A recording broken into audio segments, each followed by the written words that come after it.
Assalamualaikum warahmatullahi wabarakatuh. Perkenalkan, saya Reparita Dewi Natasha dengan NIM channel D02305 Prodi Perpajakan kelas F. Di video kali ini saya akan menjelaskan hasil dari makalah saya yang berjudul Konsep Persediaan dalam Akuntansi Pajak. Pertama-tama saya akan menjelaskan definisi dari persediaan.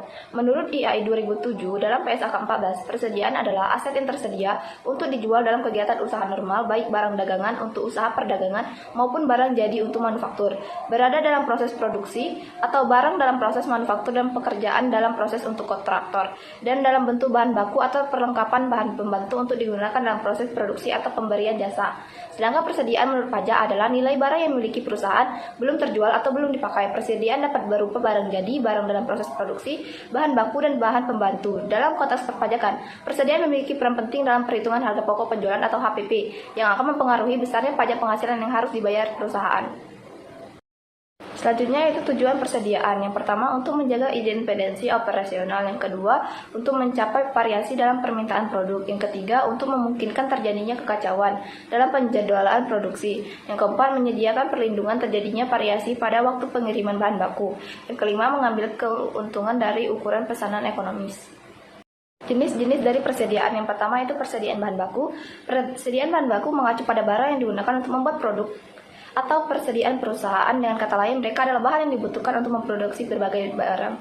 Kedua, itu persediaan barang dalam proses, yaitu mengacu pada barang yang belum selesai atau sepenuhnya diproduksi. Contoh seperti jenis inventaris ini termasuk coklat yang masih membutuhkan lapisan gula di pabrik coklat, atau barang elektronik setengah jadi yang masih membutuhkan proses lebih lanjut sebelum dijual oleh perusahaan. Ketiga, itu persediaan barang jadi. Barang ini mengacu pada produk atau persediaan yang siap dijual oleh perusahaan. Dengan kata lain, barang ini telah menyelesaikan siklus produksi. Pengaruh persediaan terhadap pajak. Yang pertama itu pengaruh terhadap harga pokok penjualan atau HPP dan laba kena pajak. Persediaan awal dan akhir mengaruhi perhitungan HPP. HPP yang lebih tinggi akan mengurangi laba bruto, dan sebaliknya laba bruto yang lebih rendah akan menghasilkan laba kena pajak yang lebih rendah.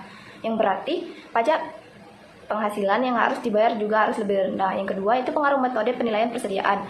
Metode penilaian persediaan dipilih atau FIFO atau rata-rata tertimbang akan mempengaruhi nilai persediaan akhir, dan oleh karena itu HPP dan laba kena pajak dalam kondisi inflasi, metode FIFO cenderung menghasilkan laba yang lebih tinggi daripada metode rata-rata tertimbang.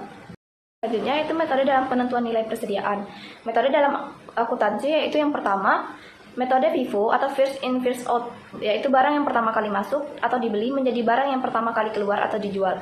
Metode FIFO menyatakan bahwa persediaan dengan nilai perolehan awal masuk akan dijual lebih dahulu, sehingga persediaan akhir dinilai dengan nilai perolehan persediaan yang terakhir masuk. Yang kedua yaitu metode LIFO, last in first out, yaitu barang yang terakhir kali masuk atau dibeli menjadi barang yang pertama kali keluar atau dijual. Metode LIFO menyatakan bahwa persediaan dengan nilai perolehan terakhir masuk akan dijual terlebih dahulu, sehingga persediaan akhir dinilai dan dilaporkan berdasarkan nilai perolehan persediaan yang awal masuk atau dibeli.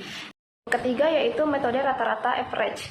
Metode ini melakukan penentuan harga diperoleh berdasarkan pada rata-rata harga perolehan semua barang. Dengan menggunakan metode ini, nilai persediaan akhir akan menghasilkan nilai antara nilai persediaan metode FIFO dan persediaan LIFO. Terdapat dua cara perhitungan yang berbeda, yaitu yang pertama, rata-rata sederhana, yaitu nilai rata-rata ditentukan dari rata-rata harga beli barang secara global. Yang kedua itu rata-rata tertimbang, di mana nilai rata-rata per unit. Yang kedua itu metode dalam pajak. Hanya menggunakan dua metode penilaian persediaan yang diperbolehkan, yaitu yang pertama metode masuk pertama keluar pertama atau FIFO, asumsi bahwa barang yang masuk pertama akan dikeluarkan pertama. Yang kedua yaitu metode rata-rata tertimbang atau average, nilai persediaan dihitung berdasarkan rata-rata harga perolehan barang. Selanjutnya yaitu sistem pencatatan. Yang pertama yaitu metode perpetual, yaitu metode pencatatan persediaan barang yang mencatat persediaan barang dagang ketika terdapat transaksi penjualan. Jadi jika terdapat transaksi penjualan yang mempengaruhi perubahan persediaan barang, maka rekening persediaan juga dicatat pada saat itu juga. Kelebihan dari metode ini adalah pihak perusahaan tidak perlu lagi melakukan stock of name. Hal ini karena perusahaan sudah tahu berapa jumlah persediaan barang yang pada saat transaksi tersebut. Biasanya metode pencatatan persediaan barang perpetual diaplikasikan kepada barang dagang yang memiliki nilai jual tinggi. Contoh barang yang dagang dengan nilai jual tinggi seperti mobil, emas, barang elektronik, dan lain sebagainya. Kedua yaitu sistem periodik, yaitu metode ini memiliki perbedaan dengan metode sebelumnya karena persediaan barang tidak secara langsung dicatat ketika ada transaksi, namun persediaan barang dicatat ketika akhir periode penjualan. Caranya, dengan mengecek semua persediaan barang secara langsung. Inilah mengapa metode ini juga disebut dengan metode fisik, tapi perlu diingat bahwa setiap transaksi penjualan tetap perlu dicatat, hanya saja untuk persediaan barangnya tidak dicatat secara langsung. Kesimpulannya yaitu konsep persediaan dalam akuntansi pajak pada dasarnya serupa dengan akuntansi umum. Namun dengan penekanan pada kepatuhan terhadap peraturan perpajakan, hal penting yang perlu diperhatikan adalah metode penilaian persediaan di mana peraturan perpajakan Indonesia memperkenankan metode FIFO dan metode rata-rata. Pemilihan metode ini akan secara langsung mempengaruhi perhitungan harga pokok penjualan atau PHPP dan laba rugi ke perusahaan yang pada akhirnya menentukan besaran pajak penghasilan yang harus dibayar. Demikianlah yang dapat saya sampaikan. Mohon maaf apabila ada kesalahan. Saya akhiri. Assalamualaikum warahmatullahi wabarakatuh.